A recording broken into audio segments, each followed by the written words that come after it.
In this video, I'm going to show you how to make ledger in Zoho Books.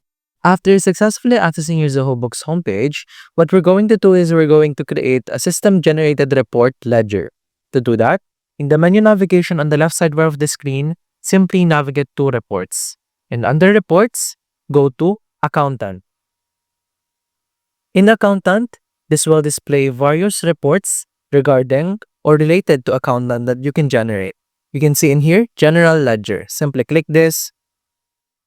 And this will then auto-generate a general ledger that provides you a complete overview of the account code, debit, credit, and the balance for it. You can also filter this.